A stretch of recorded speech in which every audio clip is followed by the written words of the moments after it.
Magandang araw sa inyong lahat. Good morning, good afternoon, good evening po sa lahat ng nakikinig po. Hello to all our viewers from here and around the world. Napakaganda na ating talinteman ngayong hapon ito.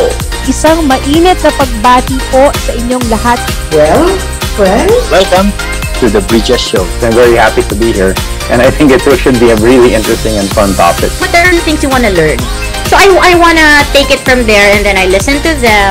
Meron silang mga mithiin upang maging makabuluhan pa ang pagiging Katoliko. Lalong-lalo na sa susunod na henerasyon. Sa akin po, sa mga kabataan, use competence as a basis. In real life, hindi naman talaga tayo tumitigil sa buhay. Kailangan talaga tuloy lang ang buhay kahit anong challenges natin. Palawan, Cebu, Baguio City, Atty. Dwight, pati La Union.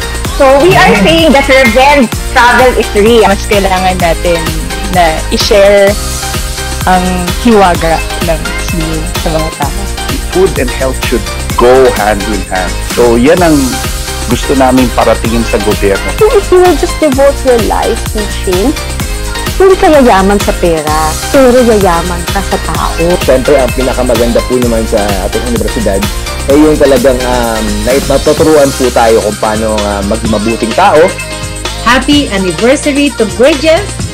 Here at Bridges, we build bridges of faith, bridges of hope, and bridges of love.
Magandang araw sa inyong lahat. Good morning, good afternoon, good evening po sa lahat ng nakikinig po. Hello to all our viewers from here and around the world. Napakaganda na ating talinteman ngayong hapon ito.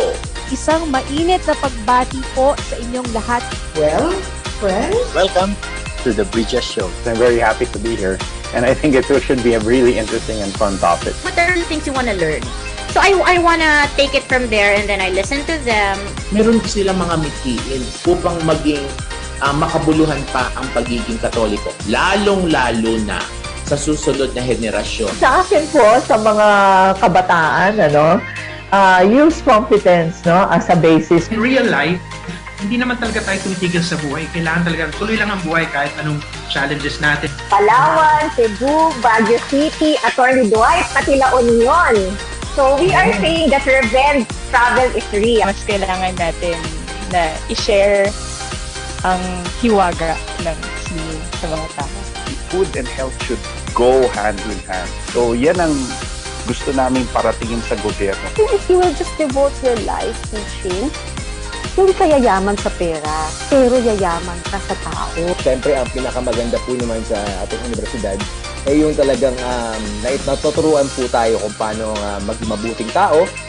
Happy anniversary to Bridges! Here at Bridges, we build bridges of faith, bridges of hope, and bridges of love.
Hello. The month of May for the Catholic Filipinos is a month for the Blessed Mother. We have the Flores de Mayo, where children offer flowers to the Blessed Mother, usually in the afternoon of each day in May. The month of May is also the month of the procession called Santa Cruzan. It features the Reina Elena and Sagalas, who represent virtues and important symbols of the Catholic faith. These two beautiful Filipino popular religious practices are well supported by the church and the community. Today's episode is brought to you by the UST Alumni Association Incorporated and the Alumni Priests Association.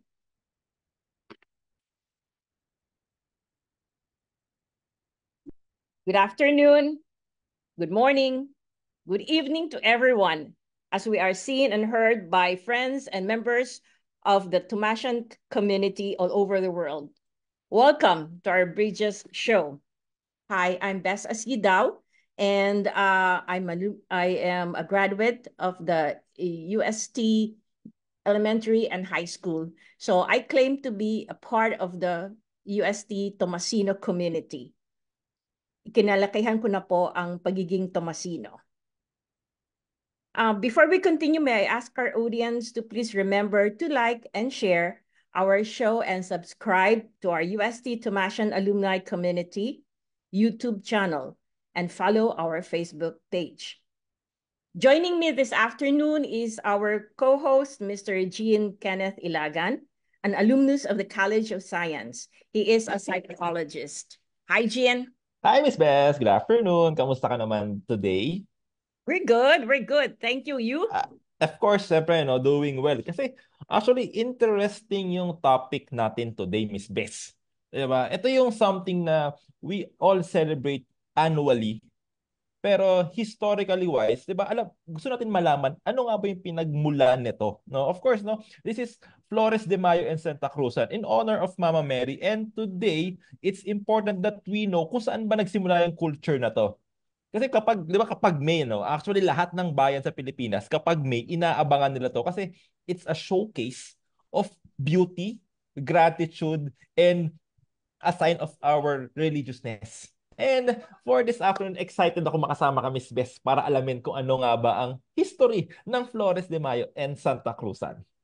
Ako din, very excited for this topic. To me, Santa Cruzan, Flores de Mayo, they're mainstays. Mainstay na yan ang ating tradisyon.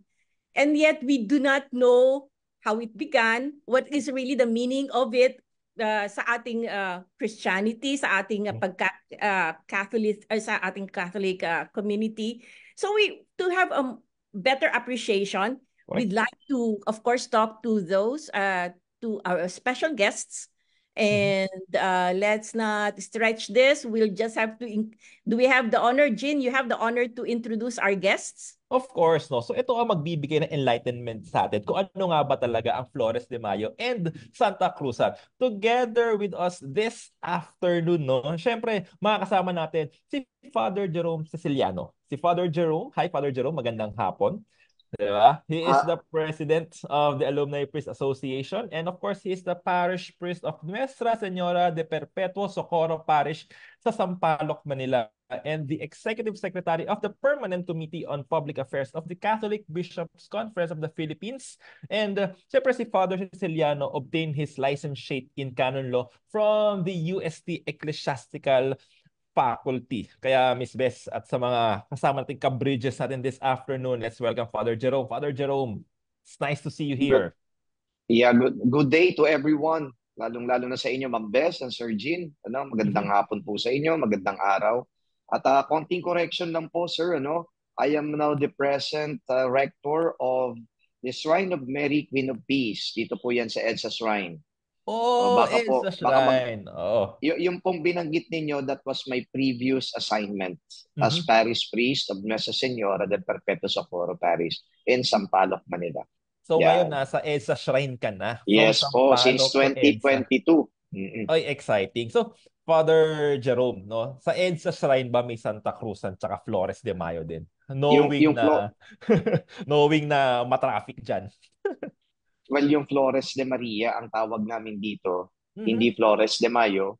So, flowers for Mary. Okay? Flowers for Mary, flowers of Mary. Okay? Ginagawa naman namin yan dito. Pero in almost all parishes around the Philippines, ang tawag nila dito is Flores de Mayo to emphasize the month of May, which is dedicated to the Blessed Mother. Okay, ngayon ang tanong natin dito, bakit ba yung May ay dedicated to the Blessed Mother? At ano yung kinalaman ng flowers dito? Well, unang-una ito ay nag-ugat naman, European tradition ito, Sir Ma'am. At yung month ng May, springtime pa yan Easter, springtime. So dito talaga ay namumulaklak yung mga bulaklak. Okay? Kaya naman ay yun ang ginamit na buwan para parangalan natin si Maria. Of course, yung flowers, very prominent, but pinaka-prominente sa lahat, syempre, yung devotion to the Blessed Mother. We Filipinos really love the Blessed Mother, and as a way of showing this reverence and love, nag-o-offer tayo sa kanya ngayon ng bulaklak araw-araw sa buwan ng Mayo. So this is a practice introduced to us by the Spaniards. So mga Espanyol ang nagdala niya dito, yung mga bata ay tinuruan talaga ng mga praide na magmahal sa mahal na Birhen. Ulitin ko, one way of showing that love and reverence and devotion to the Blessed Mother is to offer flowers. At ginagawa ngayon sa May, because springtime pa yan, part of Easter, talagang yung mga bulaklak dito ay tumutubo at talagang namumulaklak ika. Father Jerome, you have been assigned to different parishes previous to the EDSA. So, sabi niyo po nga, pinapractice natin itong tradition na to in many parts of the country. But in your particular parishes, may mga particular features ba? O are they distinctive in its application? Or pare-pareho po ang ating tradition as they are practiced? Ang pinaka-common po sa mga parokya ay yung pag-aalay ng bulaklak. Pero meron po, before, nung bata pa ho ako, sa parokya ho namin sa probinsya, bago po ng pag-aalay ng mga bulaklak, ginagawa po ay iniipon yung mga bata at merong catechism classes muna. So kinakategorize kami ayon sa aming grade level. At yung iba pong mga parokya ay gumagawa pa rin yan ngayon, lalong-lalo na sa mga probinsya. You have to remember, ma'am and sir, na yung May, noong hindi pa tayo nag-K to 12, bahagi pa yan ng bakasyon ng mga estudyante. Kaya ito ay tinitake advantage ng simbahan para yung mga bata ay maturuan na ng katekism, maturuan na ng pagdarasal ng Santo Rosario. And you know what? Nung mga bata pa ho, yung panahon ho namin, sige ma'am, panahon ninyo, ewan ko sa sir kung ilang taon na, marunong nang magdasal ng rosary ang mga bata. Because at the time, dito nga sa ginagawang Flores de Mayo, tinuturuan kaming magdasal, lalo-lalo na ng Santo Rosario. So doon ang peculiar na feature noon, ma'am, sa tanong ninyo, ay yung pagdarasal ng rosary, catechism classes, then after that, yun na yung flower offering. Pero ngayon po, in the present day, mas common yung flower offering. Parang nawala na yata yung catechism At parang nawala na rin yung pagtuturo at pagdarasal ng rosaryo sa mga bata. It's something that is worth revisiting and maybe i-apply ulit natin yung ganun siguro para may meaning naman yung kung bakit tayo nag-o-offer ng flower. That's a continuation of our love for the Blessed Mother too, di ba? Correct, ma'am. Correct. Pero Father, going doon, bakit nga ba natin ginagawa yung pag-aalay ng flowers, pagdadasal for Mama Mary this time of the year, no? Ano bang highlight why this month is dedicated? Kumbaga ginagawa natin yung flowers for Mary, tapos ginagawa natin siya ng procession through the Santa Cruzan. Ano bang significance nito sa ating Catholic life, no? Saan ba siya nag-originate? Okay, I mentioned already a while ago that this originated in Europe. This was brought to us by the Spaniards. At ang unang layunin dito ng mga praile, turuan tayo ng pagmamahal kay Maria. Sir Jean, ang isang taong nagmamahal usually in-express sa pag-aalay ng bulaklak. Kapag mahal mo yung asawa mo, si ma'am, mahal na mahal siya ng asawa niya, inaalayan siya ng bulaklak ng kanyang asawa. Kapag mahal na mahal mo yung girlfriend mo, aalayan mo ng bulaklak yan tuwing birthday, wedding anniversary, kung ano pa man ang mga milestone na na-achieve mo, laging bulaklak ang parang expression ng pagmamahal. So same here. If you truly love the Blessed Mother, one way to express that love is to offer flowers. And I mentioned a while ago, kaya May, kasi bahagi pa ng Easter. Yung Easter season, springtime yon. Pag springtime, talagang saganang-sagana yung bulaklak. Kaysa naman pag summer. Kaya sabi ko, dito kasi yung May parang summer pa Pero patapos na yung summer, di ba? Pero doon sa Europa, springtime pa yon. Kaya sabi ko nga nag-originate ito sa Europe, na kinuha din natin. Yung nga lang, ang kasagsagan ng summer sa atin dito ay mga March yan, April. So yung Mayo, medyo namumulaklak na yan kasi meron nga tayong tinatawag na di ba? Agua de Mayo. Narinig po yun ni ma'am. Si Sir Jean siguro, baka bata pa to. Yung Agua de Mayo, ito na yung pag-umpisa talaga ng pagbuhos ng ulan. So ibig sabihin, nawo-water mo na yung mga halaman at dito na mag-uumpisa na mamulaklak yung mga halaman. So tiniming nila na dito sa panahon ng Mayo kasi nga sagana nga yung mga bulaklak. So but again, the emphasis there is not just the flowers, but of course, our deep love and appreciation to the Blessed Mother. In your experience, Father, or from your experience, Father, through the years, dapat nakikita natin yung devotion natin kay Blessed Virgin Mary. Pero in the city po, dito po sa NCR, do we still have that practice po? Gaano ho kalakas ang devotion ng mga parishioners natin sa inyong parokya, for example? Well, it's not only in my parish, especially my previous parish, at talaga meron akong constituency. Alam po ninyo kapag dumarating ito, lahat naman halos ng mga parokya, ginagawa yung Flores de Mayo. So this is really an activity, a spiritual activity to honor the Blessed Mother that is institutionalized. So talagang magpunta ho kayo sa mga parokya kahit po dyan sa Santissimo Rosario Parish, meron dyan Flores de Mayo. I'm very sure of that. Sa mga karating na parokya, kahit dito sa iba pa ho ng mga syudad ng NCR, meron pong Flores de Mayo. A while ago, I was in a meeting with priests. Yung iba ko, nagmamadali kasi meron the Flores de Mayo. Okay? Oh. So, ibig sabihin nito, institutionalized po talaga yung Flores de Mayo, yung offering of flowers to the Blessed Mother. And I celebrated a mass in one particular parish in Valenzuela City. You know, before the final blessing, people were called to offer flowers to the Blessed Mother. That took place in May 11, May 11 of this year lang. So talagang yung mga tao, dala-dala nila, tangan-tangan po nila yung mga bulaklak, naku talagang nakapila. And in front of the image of the Blessed Mother, doon po nila ilalagak yung mga bulaklak. So institutionalized po yan, palagay ko hindi mawawala. Yung alam po, ang napansin ko nga dito, sa mga provinces sa ginagawa noon yung catechism, teaching children to pray the rosary, mukha yatang dito sa syudad, ang parang unti-unting nawawala. But you mentioned it, Ma'am Bes, sana nga maibalik. So it is a challenge for us, kami mga pastors, sana nga maibalik yung ganun pong nakagawian na. Kasi para maturuan natin yung mga bata, hindi lamang mag-tinker sa kanilang gadgets, kundi sila ay talagang magdasal. Pero merong isang balakid, Sir Gin, ano yung balakid doon? Ano yung hindrance doon? May K-12 pasukan pa rin ngayon Correct. Oo, yun. Di ba? Kaya ewan ko kung matutuloy yung sinasabi ni President BBM na next year di umano ay ibabalik sa dati. I don't know yet. But then that's another thing, that's another matter to talk about. Abangan na lang natin kung ibabalik talaga. Okay, tama din naman kay Father, tsaka Miss Best. Ang daming changes na, as time goes by, nagbabago na talaga siya, Pero isa lang talaga yung constant doon The flowers are always there. And these people, yung mga characters na nakikita natin lagi kapag nagkakaroon ng ganitong event.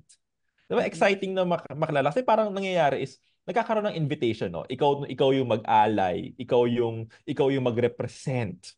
Diba? Ako, ilang beses na naging escort. Wag naman sana ngayong May 28, diba? So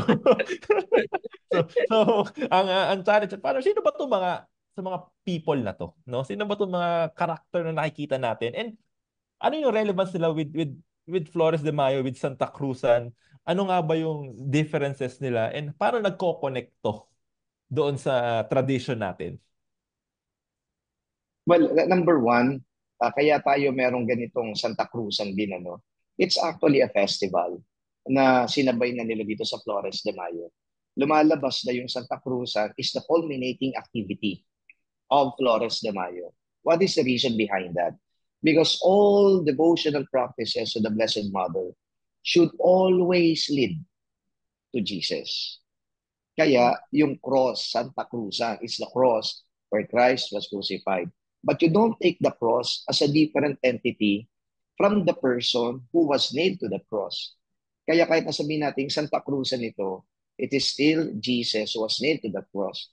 Kaya maulitin ko, Sir Gin, Kaya tayo merong Santa Cruzan as a culminating activity of our devotional practices to the Blessed Mother, because all devotions to the Blessed Mother should always lead to Jesus.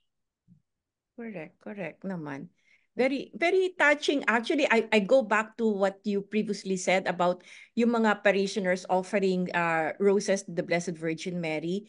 It's very touching, in fact, and nakakataba din ng puso. It warms the heart to know that the devotion is there. We continually show our love for the Blessed Virgin Mary.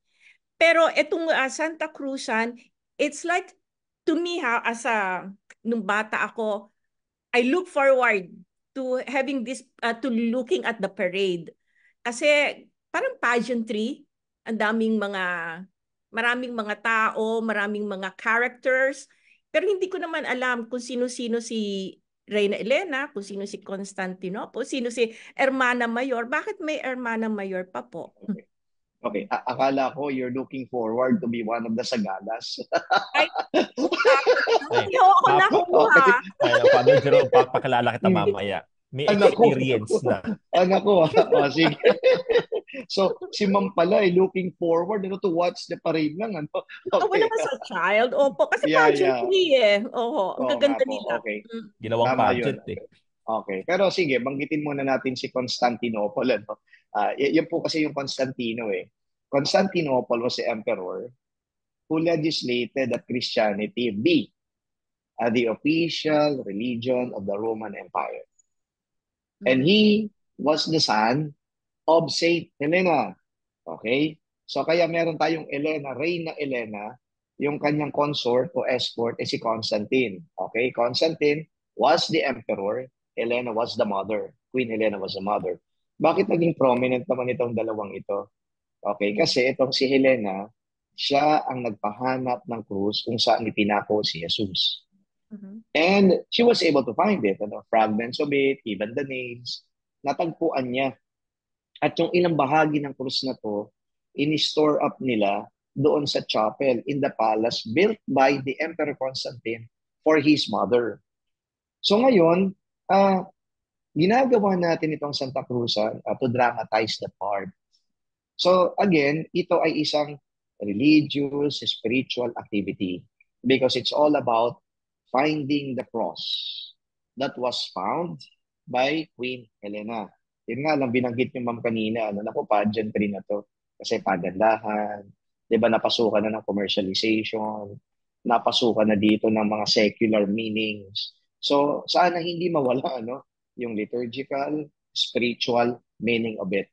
It's all about finding the cross. And we are dramatizing it. That's why, doon pa rin yung mga key players. So binanggit na po ninyo yung key players, Queen Helena, kaya Reina Elena, si Constantine, and so on and so forth. Okay? Bakit naman meron kayong tinatawag na Hermana Mayor? Yung Hermana Mayor po, ito yung in charge ng pageantry. At hindi lang yon.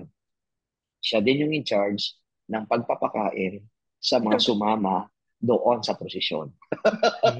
Tama. Because of course, yung ewan ko po, yung iba nga dito kasi nag-i-import na sila ng mga reyna nila. Tawag nila dito sa gala, no? Baka nga yung Hermana Mayor pa ang nagbabayad doon sa mga ini-import nila ng mga sagala. I don't know. Pero I knew that some parishes are doing that because they have this Hermana Mayor or Hermanas Mayores. Yeah? So silang yung nag-i-spend. Okay? Kung ano man nagagastusin dyan, siya ang bahala. Pero ano naman yung maganda doon, Sir Gina? Parang na-spare ng konti yung parishes doon eh. Wala kaming pera dito. Si Hermana na ang bahala dito. Di ba? So, yun po ang papel noon kung bakit merong Hermana Mayor. Dati nga, Father, finding the cross yung, yung priority. Ngayon, dahil sa sobrang bongga na ng mga events na to, finding sponsor na yung priority. Finding Hermana. Finding Hermana. Kung sino yung pinakagalante sa buong bayan. Nako, yan. Kahit nasa ibang bansa ka, hahatakin ka pabalik for that. Pero yun nga, sana sabi natin, Ma'am Bess, kanina, sana maibalik yung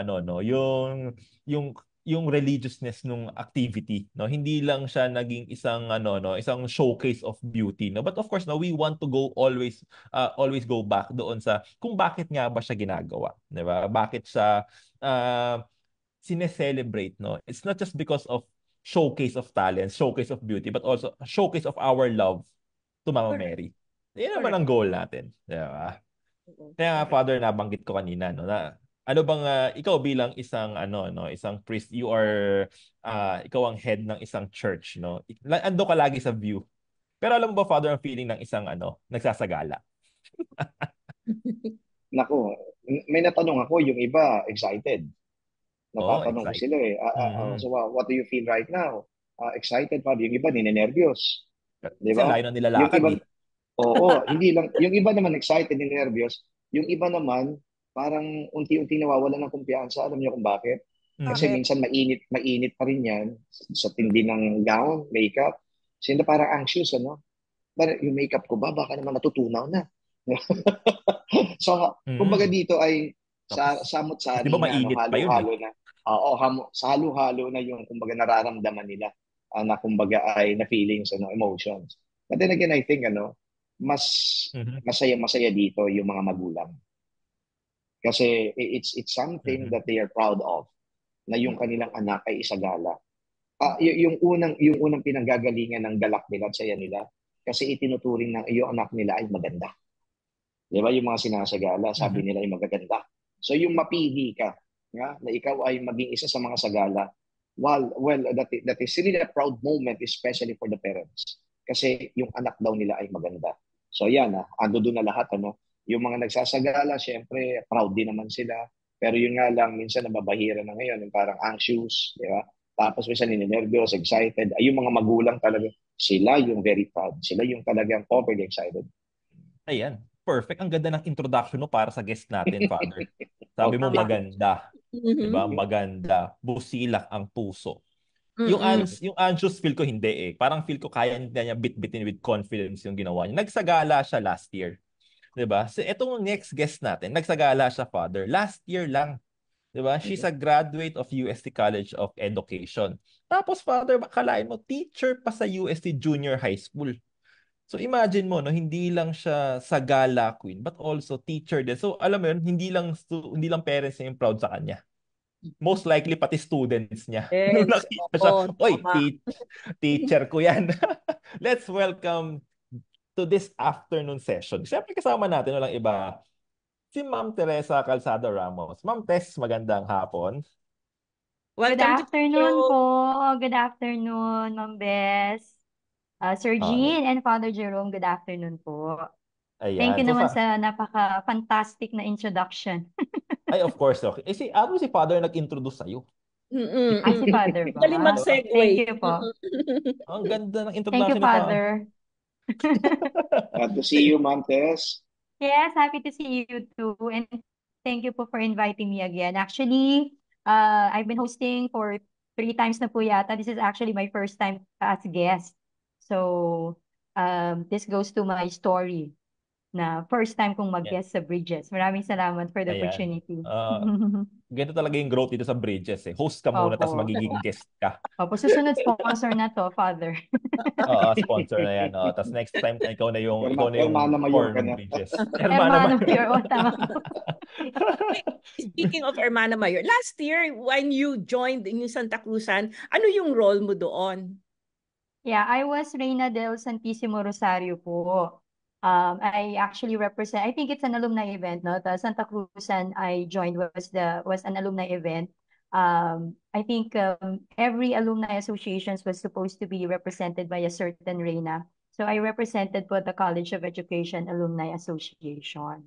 Well, it was no other than Mama, Mom Songko, who invited me. And who could resist her invitation, Father? When your mama calls you, you have no choice but to heed. No, but seriously, it was a wonderful invitation naman. I would just have to say, it was actually Father and Ma'am Bes, Sir Jean. It's actually my first time to be part of a Santa Cruzan. I used to have invitations when I was younger. I used to have invitations in my mom's province. Kaya lang my uncles are so strict, so they wouldn't let me. Ayaw po nila nung idea nung pinaparada, yung ganun po. Parang they say that it's a show off, and then parang they don't find meaning into it. So I've never had the opportunity. Kahit i-invite po ako, hindi po ako pinapayagan. So thank you po. Finally. For that opportunity. Finally, parang ano siya, bucket list, Father. Na-tick off ko na siya sa wakas. Yun po. So while doing it, how did you feel? While doing it, but at first, actually, I just wanted to say, it was not, it was, how do you call this? Although I already acceded to the request of Ma'am Songko, it was not easy for me kasi, well, ang tanda ko na, so feeling ko ang tanda ko na para po mag-Santa Cruzan. Sabi ko, Diyos ko, kung kailan naman po ako nagkaanak. Tapos, I have spent 20 plus years already in the university. Ngayon pa po ako magsasagala sa Santa Cruzan. Ang tawag po nito, I had difficulty lang finding for the dress. Although, thanks be to God, it's Reina del Santissimo Rosario. So, it has to be like toned down or something. So, naging appealing naman po yung velada. I actually wore the velada. I wore during the near-centennial celebration of the university. So, kumbaga po, naging swak kumbaga yung title dun sa damit. So, I agree with Father kanina. It was a mixed emotions, mainit. Pero I'm happy because my family was there. May mga konting estudyanteng nakakita po sa akin at saka mga colleagues. I did not have any press release on this kasi hindi ko po alam Told yung ya.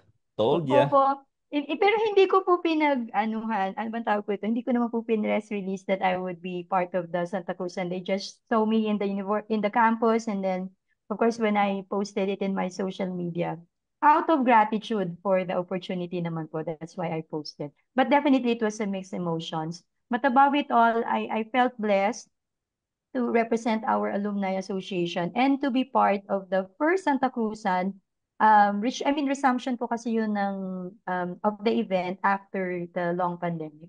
Yun po yata yung first after the long pandemic. Yun. Galing naman, 'di ba?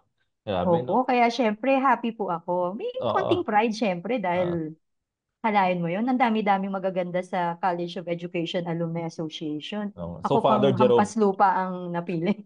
Father Jerome, andun siya sa andun siya sa confident, andun siya sa side na ready. Opo.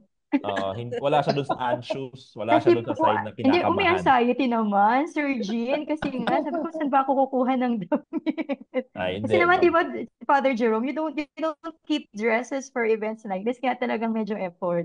And it's a good thing lang na, yun nga po, naging okay, nag-swak, kumbaga, yung pong title doon sa damit. Sabi ko, okay, sige na po.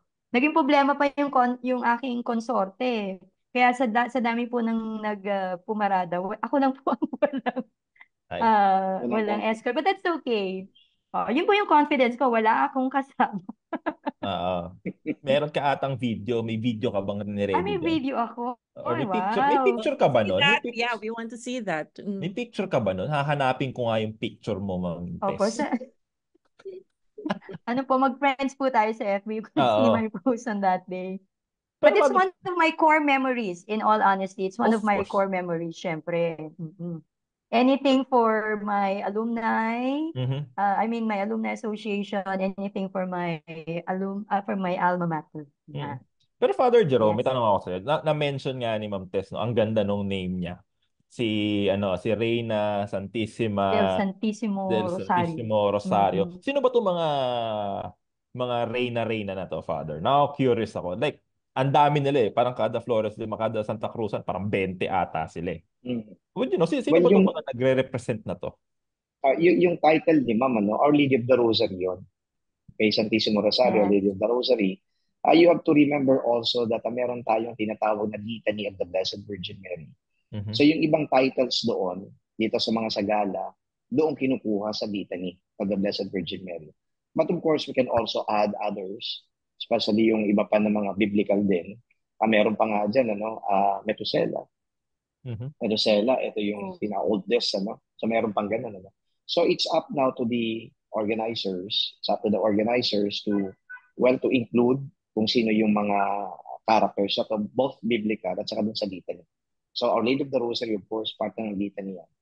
So kaya, pwede nilang i-include. Hindi ko lang alam ngayong 2024 kung ano yung mga pangalan ng mga sagala. But of course, ang picture talaga dyan, hindi mawala syempre. Yung Reyna Elena. Okay. Saka yung Reyna Emperatriz pala, baka nagtataka sila. Sa iba kasi, ang tanong nila, sino ba talaga yung mas parang highlight dito? Reyna Elena ba? O si Reyna Emperatriz? Di ba? Nagtatanong sila na. Pero alam niyo yung Emperatriz, para ito yung parallel niya, yung Emperor. Di ba? Emperor noon, si Constantine. Okay? Kaya yung babae, kaya Empress. So yung Emperatriz, yun ang Spanish word. So kaya lalabas nito na parang si Reyna Elena, the name of the mother, Elena talaga, pero yung Emperatriz, yun ang title. Okay? Kasi yung Emperor nga si Constantine, yung Empress would be the mother. Si Elena pa rin naman. So nagkakaroon ng confusion. But it's the same person pala, Father. Yes. So the Reyna Emperatriz and Reyna Elena. Okay. Opo. Title yung Emperatriz, pero yung Elena is the name of the person. Opo. Ayun yan. Same person lang yun. Kaya, di ba parang nag-aagawan gusto ko yung Reyna Elena. Hindi, mas mataas siya ng Emperatriz. Di ba? Yung Emperatriz is Empress. Finally. After X number of years. Correct. Diba, Father Jerome, Kala ko nga po Kala ko magkaiba po yun. Thank you, Father. Kaya actually interesting yung topic natin kasi ito yung bagay na nakikita natin lagi. Pero hindi natin alam kung sino sila, ano yung relevance. It's very, very refreshing na, na pag-uusapan natin siya. Kasi this is, something that hindi natuturo sa school eh. Hindi siya usually lumalabas in any curriculum. Hindi siya nakikita. Nagugulat na lang tayo, it's an event. Diba? And then, ang na-highlight dito is yung makeup. Di ba? Yung na-highlight is yung pagandahan ng kanilang mga hawak-hawak, pagandahan ng lighting, di ba? And it's very, it's very, I'm very thankful na nagawa natin to this afternoon, no? Di ba? Especially, no? Ito na naman, we are at this point ng taon that this will be happening again. So, ang dami na namang flowers sa paligid natin. Our churches are all in full design in celebration of this too fruitful celebration for Mama Mary. Ang galing, di ba? Yes. True. Meron ka bang picture, no? May nadala kang picture? I want to see kasi wala pa kasi ako nung the time na nag-ano ka eh. Naka-frame daw sa likod niya eh. Naka-frame sa bahay eh. Meron naman po, actually ginamit nga po yun maraming beses na pong, throughout the year, na in-screen grab ng mga estudyante ko, nilagay po sa parang magazines nila, ginawa.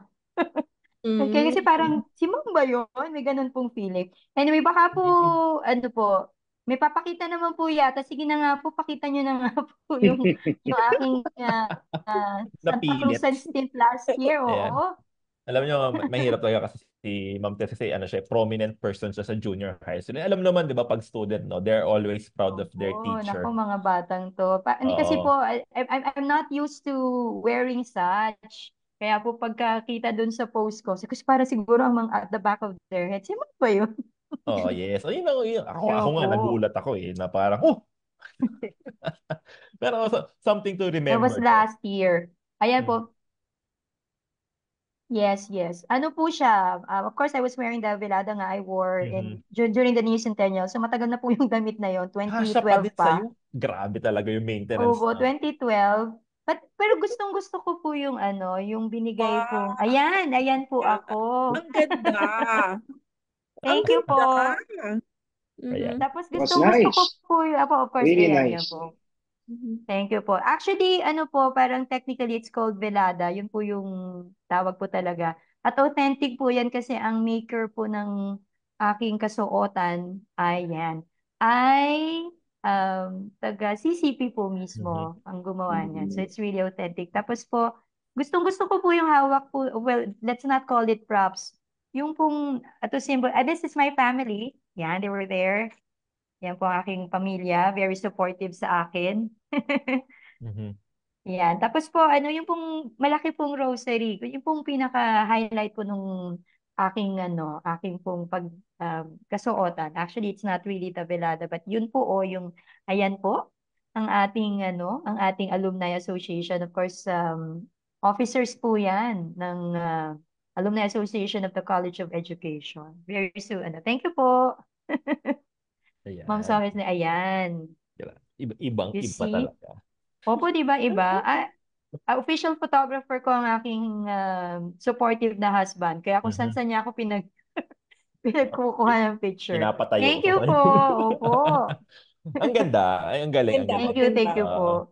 Ang galing ng Father, no? Imagine mo, no? As time goes by, it's still celebrated. Ibig sabihin, naaalala pa din. No? Naaalala pa din yung celebration. Well, hindi lang naaalala, kundi talagang sabi ko, Christian Christian foundation ng ating faith din, di ba? So, naging showcase lang ito, parang naging medyo secular na dahil nga parang passion na, Pero I think, yun nga dapat na may paliwanag natin dito. This is something spiritual, di ba? Liturgical also in a sense. So, dapat doon ma-refocus. But of course, hindi natin parang ina-undermine yung beauty, Yes. Because beauty also can somehow evangelize us. Di ba? Tingnan mo, yung simbahan na magaganda, we are drawn to it. Di ba? Yung mga images na magaganda, we are drawn to it. So parang kapag binigyan natin ng secular meaning lang yung beauty, parang dapat wala naman palang spiritual or anything that is liturgical. Pero hindi beauty actually attracts. So kaya yung simbahan, yung images natin, pati yung mga sagala, for as long as talagang in-explain natin, ano, why are we doing this? Kaya maganda yung hapon nating pagdiriwang, yung ginagawa nating session ngayon, ano, na-explain natin dito yung spiritual liturgical meaning behind the activity. Moving forward, Father, no, paano natin mas spread pa yung pagbalik dun sa historical natin kung bakit sineselebrate yung mga ganitong events? Do you think dapat ba ipasok to sa, bawa, let's say, sa lahat ng May masses natin, or dapat ba ibalik siya sa school, or just like how we celebrate no other yung other mga celebration like Christmas, 'di ba? Like how we celebrate yung Holy Week, 'di ba? Like how we commemorate yung mga saints. Do you think how can we go back doon sa, alam mo yun, yung sa reality of it, why we do things? Well, yung binanggit natin kanina, ibalik muna natin yung schedule ng schooling natin para yung May talaga ay ma-focus nga sa pag-educate ng mga bata. So I think that's the most practical thing to do. No? Pangalawa, dapat maging mas masipag yung mga parish priests around the Philippines na talagang gawin pa rin ito, at yung catechism, yung pagpapaliwanag ng real meaning nito, dapat constant, di ba? And then make use also, pangatlo, make use of technology. O right now na meron tayong ganito pag-uusap, sana ho yung mga nanonood, sinashare nila eh. Kasi yung pag-share, sila yung mga multiplier force dito eh. Para nakakarating sa mga mas marami pa, di ba? Na yung mga ganitong paliwanag na papakinggan nila, so baka mas magkaroon sila ng mas tamang appreciation nitong activity na to. But of course, pinakamahalaga din dito, na yung mga bata sa loob ng bahay, okay? Andi dito yung mga magulang nakikinig, tinuturuan din sila ng ganitong ng ganitong pagmamahal, hindi lamang sa mahal na Birheng Maria, kundi pagmamahal natin sa Diyos. So itong ganitong mga tradition, it's one way of actually expressing our deep love to the Blessed Mother and to God. Kaya kahit na sabihin natin na pageantry, iba fashion, but then again ay tinuturuan natin magdasal. Yung mga magulang na dito po, turuan natin magdasal. Turuan natin i-appreciate yung value ng pagdarasal at yung devotional practices. Because if we're going to just let our kids, be busy with their gadgets, be busy about so many other things without really parang taking good care of etong ganitong aspects ng kanilang buhay. Naku, baka mawala na to sa tradition natin. So at the rate things are going, we did not just depend on what the priests or the church will do. Napakahalaga ng gagawin din dito ng mga magulang. At syempre kayo, lalong-lalo na ng mga educators din kayo. So pwede ninyong i-incorporate yan doon sa inyong mga pagtuturo. Thank you. Grabe, no? For you, Miss Tess, as an active participant to the Santa Cruzan, what can you share about that experience? Yes, it was how do you call this? It was my way of giving back. Giving back to the alumni association, where of course where I belong, and to the campus and to the university. But at the same time po, it was I agree with Father, no. It was a way also of catechizing supposed to be. Kasi po, while it was an alumni event, the entire parade started actually po with a mass. May mass po kasi muna yan sa chapel, tapos everything started there. So parang for me it was an occasion of gratitude, especially with the fact that it was the resumption nga po of the event after the pandemic. So parang para po siyang opportunity to give back and to give thanks. And I would like to say lang din po, no, I agree with Father. Sana nga po, with this kind of event, sana we could go beyond the ostentatious display po, di ba, of, passion, or even of wealth. Kasi po, tama po si Father, no, ano po kasi po to at its core, ito po ay isang religious, kumbaga, may religious meaning po kasi to. So, tapos, ano bang tawag po ito? Quest po ito for the Holy Cross. So, sana yung mga participants may idea po doon. At my end, may ginawa din naman po akong konting research para po mabigyan ko ng hustisya yung pagkakaparada ko po doon, Father. Kasi hindi naman po basta, okay, magdamit ka, magsuot ka magsuot ka ng maganda, magpa-makeup ka, tapos hawak mo yung rosaryo. Siyempre, maganda po yung may konting research at saka sana nga po ma-revive po yung catechism para po yung mga sumasali sa mga ganitong events, hindi lang puro fashion at saka pagpapaganda at saka pagpaparada ang alam. Parang, kumbaga, alam nila na ito ay isang paraan ng katekismo at saka paraan po ng pagbibigay pasalamat, no? Pagbibigay pasalamat kay Lord. Ayun po. Grabe, no? Ang fruitful ng usapan natin. Oo. Oo, Jean. Ako personally, I have a deeper appreciation of what Flores de Mayo and the Santa Cruzan is. It goes beyond, sabi nyo nga, beyond the pageantry, beyond the pomp and circumstance. Mas may meaning kasi, to bring it more context, Father, please tell me whether this is correct. Pero historically, it was during the time of the Holy Roman Empire under the reign of Constantinople, Emperor Constantinople, that he changed. It's a big impact on our Christian world. He was the one who said and made Christianity as the state religion of the Holy Roman Empire. And the Holy Roman Empire encompasses so many countries actually at that time. So, napakalaking role din ni Constantine dito sa Santa Cruzan as mother of Reyna Elena. Di ho ba, Father? Hindi ko alam kung tama pa yung aking nabasa. Well, tama po, Constantine was very instrumental in making Christianity as the official religion of the Roman Empire. Noong panahon na yon, wala pang separation of church and state. So, kumbaga ay doon pa rin na under ng emperor yung simbahan. Okay, so he made it the official religion and then freely nakakapag-practice yung mga Kristiyano. But take note of this. Noon naman na yung wala pang ganitong pageantry, wala pang ganitong procession. So it was only later, centuries after, na nagkaroon sila ng ganitong mga procession to dramatize na nga itong paghahanap nila doon sa krus where Christ was crucified. Okay? So ibig sabihin, centuries after, hindi nila nakalimutan yung event na yon, the event of the crucifixion. Kaya sabi ko nga, hindi lang ito tungkol kay Mary, kay Mama Mary, but it's still everything leads to Jesus. Diba? So kaya nung tinahanap nila yung cross, yun talagang gusto nila mangyari dito. The cross is very important. And kaya naman pati in-adapt ni Constantine yung Christianity as the official religion of the Roman Empire because of the vision that he saw. In hoc signo vinces. By this sign, you will conquer. So he defeated his enemies because of the cross. So they attributed the victory to the cross.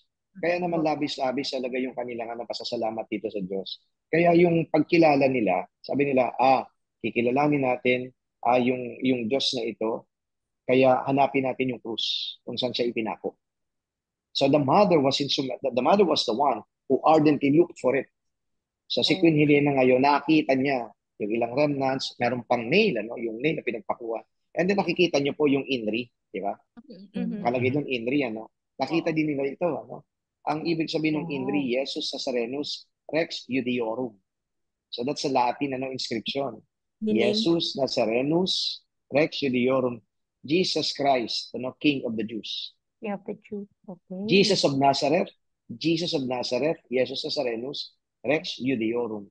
Jesus of Nazareth, King of the Jews. Yun pong ibig sabihin. Nakita din nila yung Latin inscription na yan. So kaya naniwala sila na yung natagpuan nila, this is really the true cross of Christ. So yung ibang nito, yung ibang bahagi ng cross, dinala nila ngayon sa Jerusalem. Kaya doon sa Jerusalem, meron silang tinatawag na Church of the Holy Sepulchre. This is a massive church in the old city of Jerusalem. Okay? At doon itinayo nila itong basilika nga na ito called the Church of the Holy Sepulchre kasi allegedly ando doon yung cross na natagpuan nitong si Saint Helena. At least some parts of the cross. Kaya talagang kapag nagpipilgrimage nga ay pinupuntahan nito. One of the highlights of the Holy Land pilgrimage. That's correct, yeah. So interesting. Sabi, marami pa saan tayong pwedeng pag-usapan. Kaso, ito na naman yung pinaka-saddest part lagi ng kada bridges. Kaya request ko kayo, Ma'am Evelyn, gawing 3 hours to Sir Jim, maputol ko lang, Kasi parang nailagay din natin yung, yung isa pang element dito. Yung dinadala ng mga sagala, it's either flowers o kaya crucifix. Napansin niyo ba yan? So yung mga reyna, ang dala-dala nila either flowers o kaya crucifix. Pero mas mas prominent dito yung Reyna Elena tsaka si Emperatrice. Ang dala-dala talaga nila crucifix. Yes. So yun ang depiction nito. Kaya hindi iba eh. hindi kung hindi ba hindi yun ang dala-dala nila. Hindi crown kundi crucifix. So that is to actually show na ito yung kanilang talaga purpose. Everything is symbolic, no? Everything is symbolic talaga, no? Of course, no? Ayun nga. Sana, lalo na ngayon, Father, it's the season of, ano na naman, nasa Santa Cruzan and Flores de Mayo, no? So, siguro, any final message for our viewers, Father Jerome, na magsa-Santa Cruzan or sasali sa Flores de Mayo or magwi-witness nito? Ano ba dapat nilang isa-post as they watch this or as they observe? I'd like to start with yung sinabi ni Ma'am Tess kanina, no?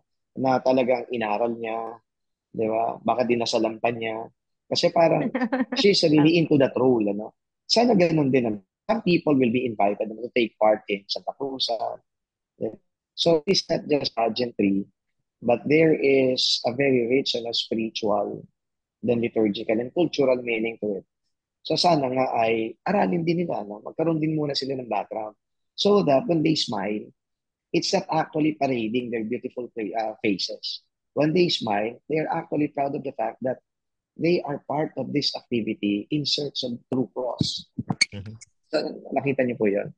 So sana ganun po yung ating maging dito, yung ating maging response and then attitude, ano. Kasi masasayang kung puro pageantry lang, propaganda lang, kung wala talaga ng real meaning intent ng ginagawa nating activity. Yan, ang ganda ng reminder. Kaya sa lahat ng sasali sa Santa Cruz at Flores de Mayo ngayong taon, ayan na, aralin po ninyo. Wag lang po daw puro beauty. Di ba, Ma'am Bes?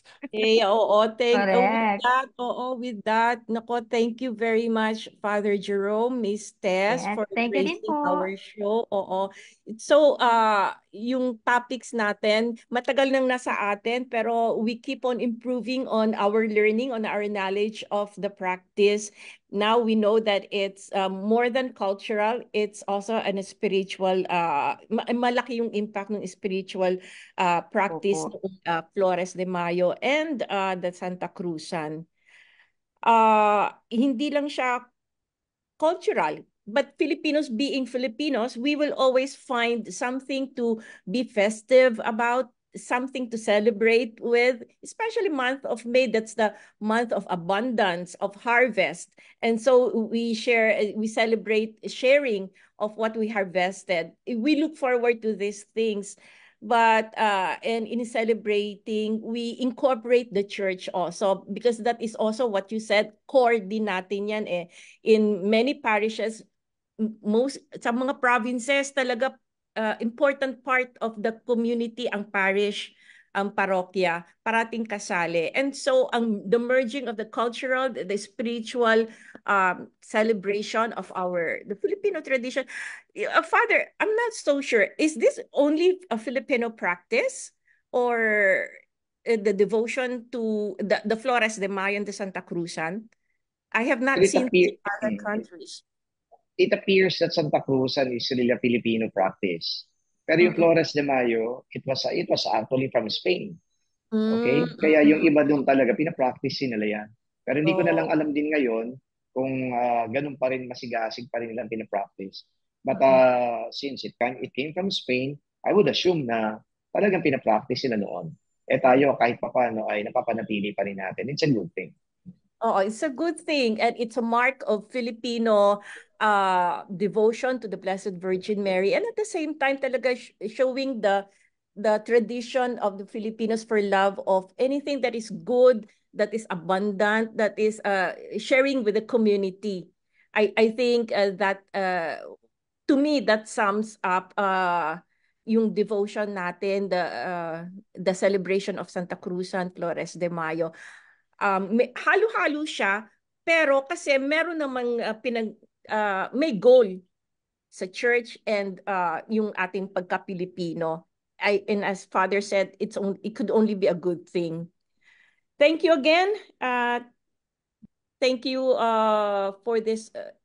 Actually, thank you sa Alumni Association for giving this opportunity to broadcast, to air, to give meaning to this now, a timely and relevant event in our tradition, in our culture.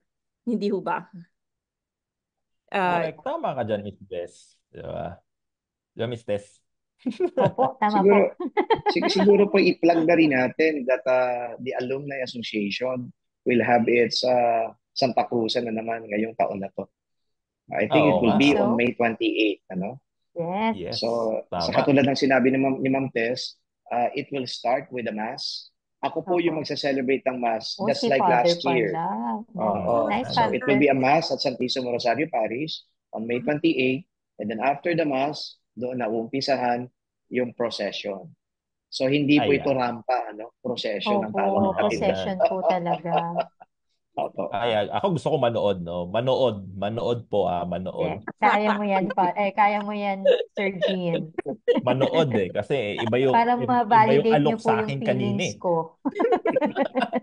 Parang na-foresee ko may active role din si Jean. Ayan. Ay, nako. Ano mo, doon magle-lecture na lang ako kay Father. Game ako dyan. So, thank you, Father Jerome and Miss Tess. Of course, no? Thank you sa oras ninyo. Alam ko sobrang busy ninyo pero you gave time for this Bridges program. And of course, now we would like to thank our sponsors for this afternoon, the UST Alumni Priests Association and the UST Alumni Association. And tama si Father, May 28, 5 p.m. at the UST campus, ang ating UST AAI Santa Cruzan, and in partnership with the Office of the Alumni Relations. Ano na yan, exciting to kasi it's a tradition ng UST community. And of course, no, before we end this program, we would like to thank all our alumni, students, and friends who have faithfully watched, shared, and liked our Bridges episodes. Of course, available kami every Tuesday afternoon.